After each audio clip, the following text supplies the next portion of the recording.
Hey, this is BJ.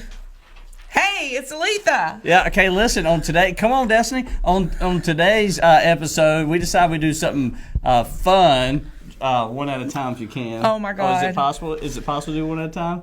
Or are you going to hand them off? Why are you flinching like she's going to beat you down? That's what I want to know. All right, so the idea was that we never have an agenda, right? So we don't have an agenda, and Aletha gets spun up. But today it's me. I'm the one that spun up because she spun me up. It was fun. But this time, Destiny, say hey, Destiny.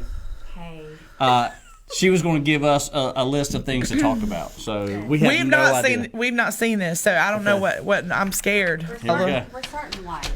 I'm a little bit scared. Spoon versus fork. How do you eat your ice cream? First of all, what's that called? The underneath part? Aletha? Why does it say Aletha's weird for that? No, I guess I am though. Do you eat your ice cream with a fork? I don't like spoons. Like any spoon? Because them really little don't. wooden spoons, when they're little small ice cream thing, that was the deal back in the day. Hey, Danny, put a picture of one of those little ice cream cups with a wooden spoon.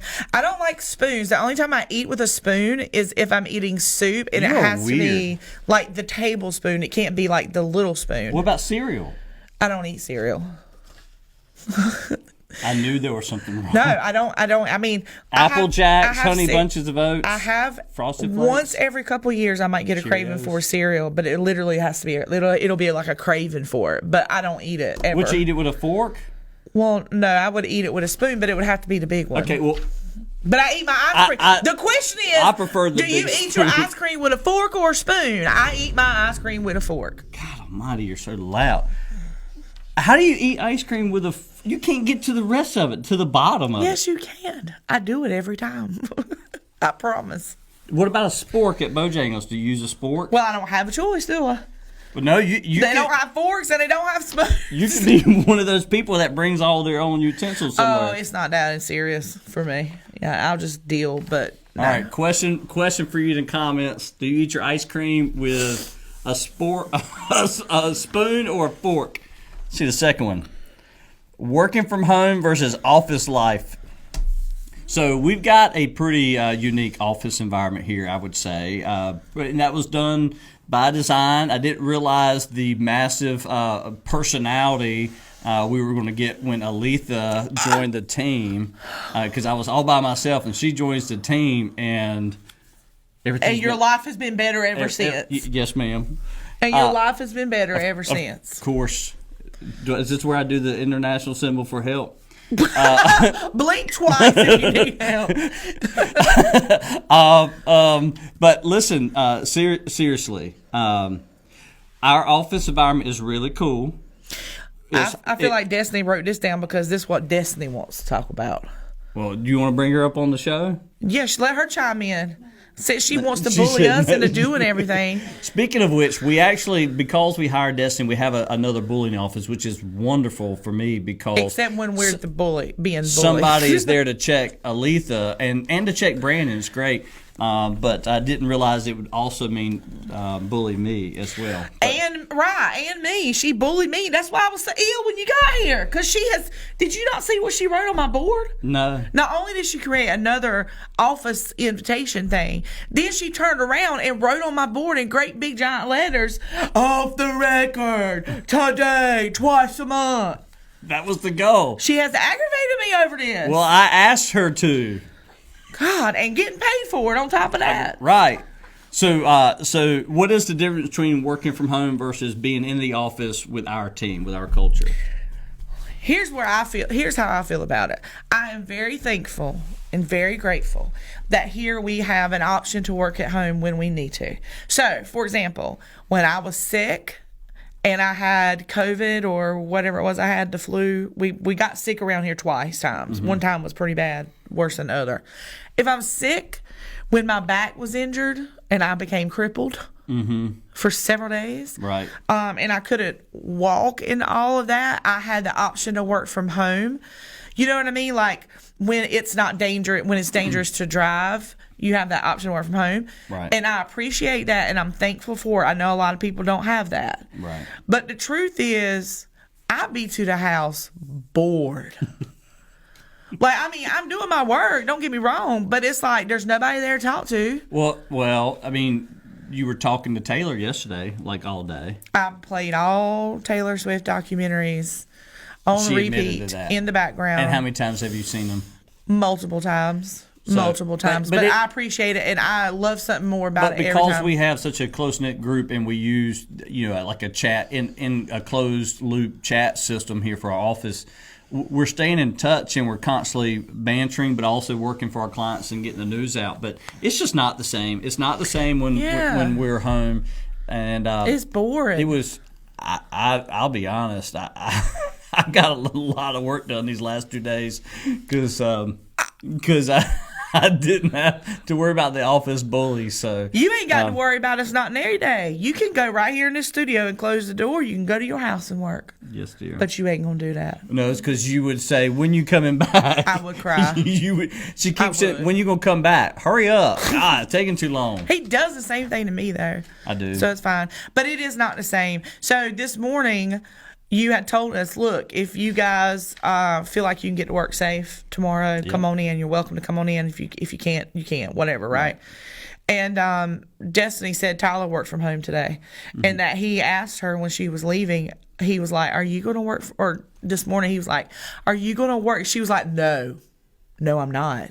I'm going into the office," because she was like, "I don't want to be at home another day." Right. And I felt that way. I was like, I will 100% be there tomorrow because I need to be back in my culture with my people. My wife and girls know this, but a big reason when I started New Snooze, the big reason why I got an office, started renting from Brandon, the biggest reason for that was I worked from home for a decade of my professional career, and all the time during the 2-week window where during the holidays where my wife is a school teacher and my girls were in public school were home, it was almost impossible to get real work done because but it wasn't like anything like egregious. It was more like, "Honey, would you mind taking the trash out?" Or, "We need to run to the store real quick. Do you want to come with us?" No, I'm working. or "We're going to go grab some lunch." Or the kids are fighting over the iPads, or the Netflix thing's not working. Can you go fix that? It was like always something. And I said, when I started this particular business, when I started Managing My Media, I worked from home for a good year and a half. But when I started New Snooze, I knew I would need to meet more people and things like that. And I was like, I gotta go right now. Yeah. All right, next one. Aletha, you went viral this past week or two with all your Taylor Swift My God. besties. All of them. Oh, they had my back, baby. Listen, I'm asking her about the They Grammys, have and my back. Taylor Swift didn't win a Grammy, and she was like, "I'm glad she didn't." And Well, let me qualify that because I did have some people that seemed confused about why I said that. In my heart, I always want her to win, but I didn't need her to win because I felt like that album was really not for the masses. It was too full of lore. It was for her own fans, number one. And number two, I felt like coming off Album of the Year win for Midnight's the year before, and these highly incredible, groundbreaking success she had at the Eras Tour, that she was bordering on being, and then of course you throw in her and Travis and the NFL and the Jumbotron and all of that, she was kind of bordering in this place of being a little too overexposed. And so I really didn't need her to get all that attention this year because I ain't trying to hear nobody run their mouth about my girl. Okay? But the reality is, I got Danny to clip out that section of her talking about that and gave it to her. She posted on her TikTok channel. Now, Aletha doesn't like fame, and she doesn't like a lot of comments. And it was kind of fun because I'm watching her. She's like from home having panic attack going, "PJ, in the last 2 minutes been another 1,000 views. There's been so many more comments. 10 minutes. And 10 minutes. And I told her, I said, tell you what, Letha, just respond to the first 5 comments you see that you want, and then let it be. Don't look at it anymore. And how many comments did you really respond to? About everyone, because they were Which good. Which ones? The ones that favored your position? The ones who were Swifties that I knew understood my position and why I was being so aggressive about it. But you daggone right, I was freaking out. Yeah. When I was sitting there watching it, when it was going like that, like literally every 10 minutes, it was like 1,500 more, 1,000 more, 2,000 more. I couldn't breathe, girl. I done called my mama, I called my daughter, and I called BJ. She did. And I was freaking out because I'm you know like, what chill out. You know what I realized in that moment? What? When something like that really does catch, you absolutely cannot stop it. No. In fact, one person downloaded your video Yeah, he did. and uploaded it to some Taylor They Swift did. NationFans.com TikTok channel. And I haven't. Let's look at it because And I haven't that looked one at it. probably went more viral than the original one, just because it was all Taylor fan base. And I don't like the idea of being popular online. got a question for the kids.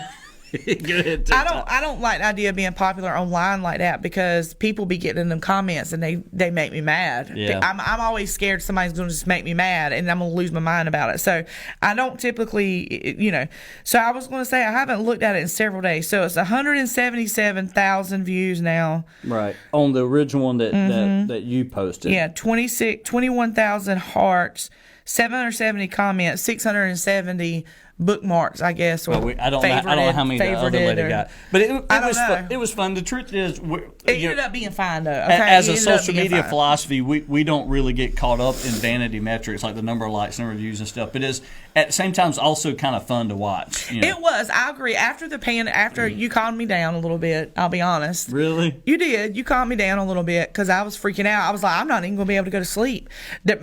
These people are going to. I'm going to be all over God's green earth. Like I was stressed out about it. Mm-hmm. And I've heard people talk about they posted a video and went to bed and woke up and it's got like 1 million views. You're right. And how that affected their life. And I was like, I don't want, and I do not need. So I freaked out a little bit. But I will say it was fun to watch just how fast something catches. Right, like with- that. with no money behind it. With It's no money completely behind organic. it. Completely organic. Right. And it goes back to one of the things that we tell people all the time is it doesn't really matter about a lot of some of the things around it.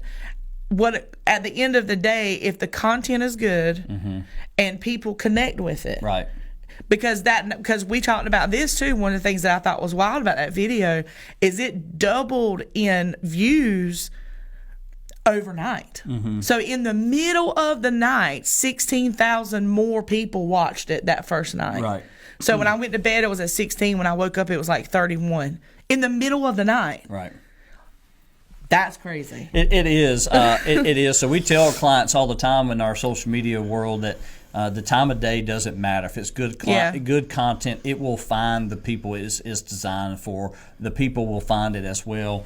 The other thing, I've gone viral, semi-viral, I guess, 2 or 3 times. And one thing that was interesting to me just about every time is, and I remember talking about this in the office, is once it goes viral for like that first 3 to 5 days, maybe a week. Yeah. One thing that I noticed would happen is it would go dormant for a few days, and then all of a sudden Come back around. There's another spike, and the last one I think that happened to me. There was like 3 or 4 different times where that happened. Yeah. it had almost like an aftershock. We've had a clip spike. of Off the Record that has done that to where it did really well, and then it just like went dormant, like you said, Right.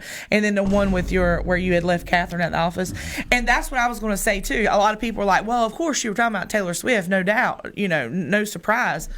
Truth in that for sure. She is a hot topic. There's no doubt about it, for the good and the bad of it, right? But I think the thing that's common between my video and the one I just said about Catherine is what makes those so relatable is not so much what it was talking about, but the authenticity of the content. Right. That was a very real and genuine, hilarious reaction you were having to realizing that you had left your daughter at the Right. office. Right. And when I was saying what I was saying, it was a very real, authentic, genuine reaction and feeling. And I think that's probably the most valuable thing online for content is authenticity. Authenticity. Yeah. All right. This is another topic from Destiny. BJ, He's controlling me like he do them interviews. I felt it. He could. He's, well, then you ask the he's question. good. He's You good go- at it. You ask the question. I don't want to. I hadn't even read the rest of them. Well, I don't no, wanna you know. need to read the next one. I don't wanna know. This is No, your, I'm just this is saying. your I show. just realized that I have watched you do that with people so many times, and that was you just did it to me, and I was just out loud recognizing that. That I was controlling the pace, the cadence. Yeah. Yeah, because we 'Cause you- talked enough about that. Let's move on. Yeah, but I still had wanted to say. The next one is yours, though. Oh, is it?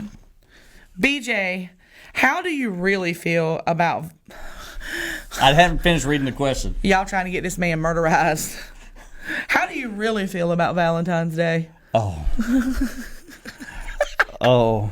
Oh, come on now. We just talked about being authentic. Well, speaking of Taylor Swift, what's her future brother-in-law's name? Not that Jason Kelsey. Okay, they got the podcast, him and Travis. New Heights. I saw Jason being interviewed by his wife or something, and he said I don't see a reason why everybody shouldn't celebrate their loved ones at least one day a year. I saw that and I was like, he completely misses the point of it.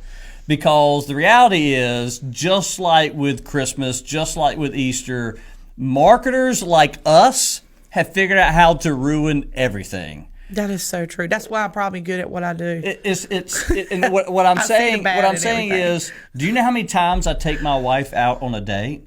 Like this was our year of intention, but Jessica and I have been intentional about that for the last several years, about going on dates. It's been easier, to be honest, now that our kids are older and they can stay home for a couple hours by themselves, whether we are in town or we go to the neighboring town.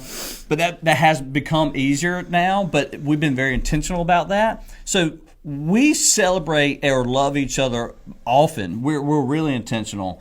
But what marketers have done, they found this one day, like, we can sell more chocolate, we can sell more flowers, we can sell more dinner reservations. Marketers figured out a way to take one day and capitalize on it but BJ, financially. I told you already. That is the way it is for every damn holiday. That's what I just said. Easter's the same Yes, way. all Easter is the actually same. about It's the all death the and same. resurrection of Jesus Christ, but yet we have somehow made it about Easter eggs and bunnies. And Cupid was a murderer. Yeah, Like, right. what the hell are you doing with that? What is Right. that shit? What is that? Yeah, and we turn pagan trees Actually, into hold on. like trees we put in our living rooms. Actually, now that I think for about Christmas. it, Cupid being a murderer is actually really accurate when you're talking about love, to be honest. Well, to he be had a honest. bow and arrow. Well, anyways. So anyway, my thoughts on it are I agree with Jason Kelsey where we should at least celebrate our loved ones once a year, 365 days. But I'm worried about the other 364, and so that's kind of where I think it's a marketing gimmick. And apparently, something I learned from Christy in our office that even the engagement ring itself was a marketing gimmick from a jeweler. So, and that's only been within the past 125 years or so. Mm-hmm. So that wasn't even something around during the medieval times. I guess you just put a knot around you at the wedding around your two hands, and that was it. Actually, you bought the woman. So let's not go down that road. I'll be getting mad again all over. You saying we shouldn't consider doing that again? Make marriage great again. You're making me edit my mind live because there's so much I should have said right then or could have said that I didn't say. I mean, what I will used to say- trade goats for the daughter. Damn. We've always been getting the short end of the damn stick. You know, I'm gonna tell you what's the truth. Sitting there thinking about that, the women that figured it out way back, even all the way back to the Bible days. You ain't getting shit from me unless you pay for it. They're really the ones that got it right. You remember that day Brandon and I, we tried to prank call you and we were like, we got some goats for sale? I got some goats I got for sale. I don't know what the hell it's got to do. Oh, because of the goats. Yeah, because of the goats. Yeah, he said he Okay. had some goats for sale. Aletha, Yes. you are using AI. It's my job. You said that it was going to be the end of the world as we know it. And I here, still believe that is absolutely possible. and here you are actively using it. How often each week? Oh, every day. Yes. Yeah, I'm using it every day for We're- sure. 6 months ago, we're using it every day. No. a year ago? I couldn't have a chance to have the desire to use it every day because I couldn't get past listening to you talk about it every day. This is this is the cycle that happens in our office. It is how we do. It is how we do. Alita's pretty much running day-to-day stuff, and then I find this new technology, this new thing. Like, I remember we went through with TikTok, we're going through with AI, where I find this new technology, and I'm like, okay, I've been listening, I've been watching, I've been playing with it a little bit, I've toyed around with it, I've done this thing, and there's about a 3 to 6 month window where I'm trying and testing and playing. I'm talking about it, I'm reading about something, and then I go, this is how we're going to use it. Right. And what we end up doing, like for TikTok, the first handful of TikToks, like 6, maybe a dozen, even for our clients, we put them all on our own Managed by Media TikTok channel. But then once we made that decision, we made individual TikTok accounts for all of our clients because we were like, okay, this thing is really going to take off. This has been 3 or 4 years Probably, ago. I think 3. I think 3 is right. And AI is the same way. I've played with AI for the past year, off and on. I'd get frustrated with it. I'd put it down. I'd get back. I'd play with it some more. I'd research some more. And then I went, oh my goodness, this is how we're going to use it. And then I started talking about it almost ad nauseum to y'all. And here we are. We put on a summit. We brought in speakers from all over the place, which is really cool. And then you're using it every day for a lot. You could use it for a million different things, but I'm proud of you. Yeah, thank you. That's the bottom line here. I appreciate that, but it is part of my job, and I certainly got enough sense to see its benefits. But the unknowns are still outweigh the benefits for me at this point. There's just too much we still don't know, because what I know is that you can't hold a computer accountable for anything, and we saw that with. Yeah, you can. You no, can fire you the can't. computer. You take the computer, you throw it up against the wall. No, but what I mean is, don't you remember the story we read where they were using AI as a chatbot system for the airline, and the AI chat bot screwed it up, and it ended up costing those people a couple $1,000s. Right. And then the airline didn't want to do anything about it. That's what I mean when I'm like, you can't hold the AI responsible. Everyone's like, well, it wasn't me, it was the computer, you know. Yeah, I tell you, I this week, because we were home for a couple of days, I tested out Claude, this Anthropic's Claude. It's something I haven't played around with. Look, these tech people got to come up with better names. I get it. Did you hear about Musk just unveiled Grok 3, and he said what Grok meant. It was in some novel or something. Of course. Some probably sci-fi thing. But what was interesting to me, that even this week, and it is February 21st. I think so. So 2 days ago, I'm working in chat and I'm playing with Claude. So I'm going back and forth. I'm testing them out. I asked chat to talk about the next 3 months of the baseball season for college sports. I was just messing around. And I said, start with today and move forward. It got the date wrong, not once, but twice. Right. The first time it got it wrong, I said, hold on a second, stop what you're doing. You got the date wrong, fix that, and then keep going. And it got the date wrong again. And I'm thinking, wow, it's incredible. And there's many hundreds of millions of dollars we spent on this. It got the date wrong. And, so that's why you need a human eye touching and reviewing this information before you just go publish it to the web or social media or make it an airline policy. So anyway, proud of you. Good job. Thank you. Yes. All right. Anything else you want to add? I don't think so. Okay. All right. Have you calmed down? Yeah, I think so. Now you know we got to reshoot something when we go in there, so don't forget about that. See? Yeah. All right. Thanks. Well, y'all have a great day. Love you. All right. Bye, y'all.